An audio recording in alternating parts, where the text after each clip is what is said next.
You in charge of the girls, right? I am in charge of the girls. Are you in charge of the girls? I am in charge of the girls. There's this bizarre notion in the music industry that only one woman can be on top. Because this is accepted as fact, women are frequently pitted against each other by insiders, the media, and most importantly, the fans.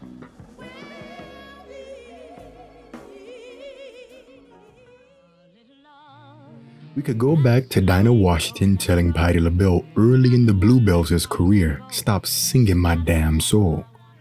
Or we could flash back to Aretha Franklin's one-sided feud with Natalie Cole, where Franklin called radio stations to badmouth Natalie about having a hit with a song that she passed on. And when asked about Franklin, Cole said, "We don't speak, she doesn't like me." In the 80s, Madonna was compared to Tina Marie and is rumored to have come in for some of her radio interviews. Are there any female artists that sort of challenge you, that you kind of shoot at? Well, I hate to look at it as challenging another, lady. I believe that all the ladies in the world that have talent should stand up for their talent. I read about 6, 7 printed articles about you. Every one of them mentions a similarity in voice to Whitney Houston. Last week we had Mariah Carey here in the studio. You did? How is she doing? Well, she was doing great. Oh, great. Yes. It's great. What I'm curious about, what do you think of her?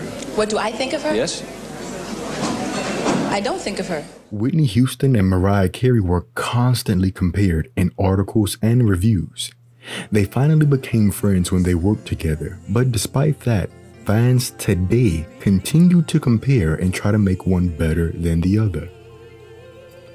Beyonce's Beehive has earned many headlines for their loyalty and unsolicited force against anyone they perceive to be coming for or in the way of their queen. Watch your man, then you should watch your mouth. But the Beehive isn't alone.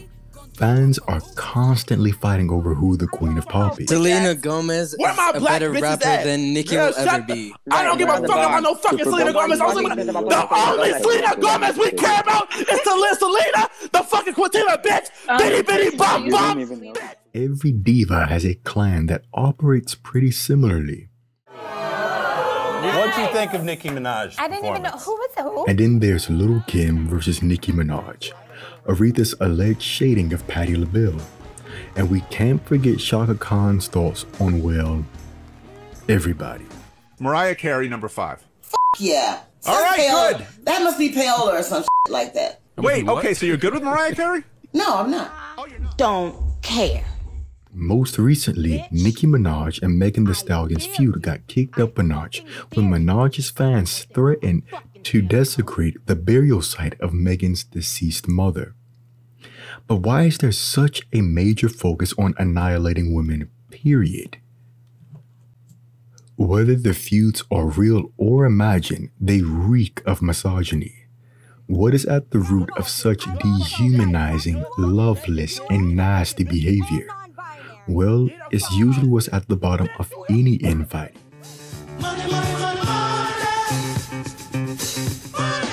Money and power. In her 1986 article, Sisterhood, Political Solidarity Among Women, Bell Hooks writes that women are the group most victimized by sexist oppression. As with other forms of group oppression, sexism is perpetuated by institutional and societal structures, by the individuals who dominate, exploit, and oppress, and by the victims themselves, who are socialized to behave in ways that make them act incomplicitly with the status quo. We are taught that women are natural enemies, that solidarity will never exist between us because we cannot, should not, and do not bond with one another. We have learned these lessons well. We must unlearn them if we are to build a sustained feminist movement. So even though it's easy to say, but we're just talking about music, we actually aren't. You have, as I understand, had more hits than any woman in history. How important is the record to you? Well, it's nice, but it's not something I think about.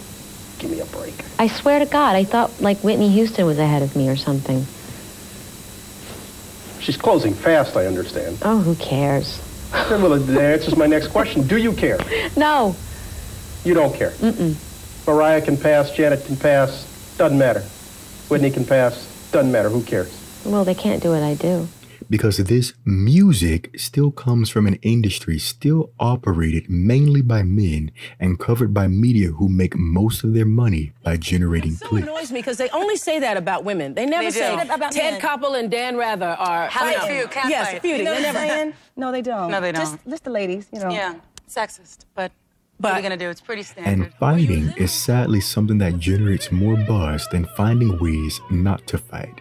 The day when I will have other singers, men or women, that do the same things I do, that treat music as I do, and that sing the opera as I do, then will be considered my rivals. It's for these reasons, even when artists aren't fighting amongst themselves, the fans still go on attack. I'd like for Taylor to come out and have her moment.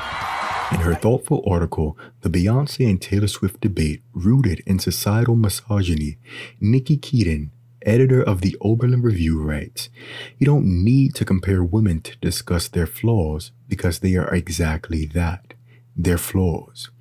Beyonce and Taylor Swift are flawed artists who also exist outside of each other. So the debate could be about them as individuals, but not who is better because she is less flawed than the other." So wonderful and so incredibly classy of her, and just gracious and wonderful to let me say something. She's a great person, and I really look up to her.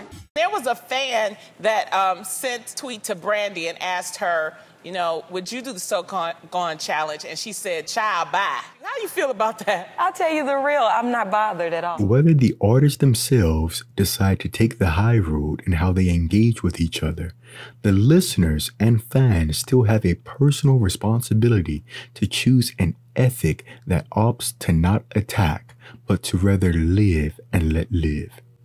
Thanks for watching. I hope you learned something. Until next time.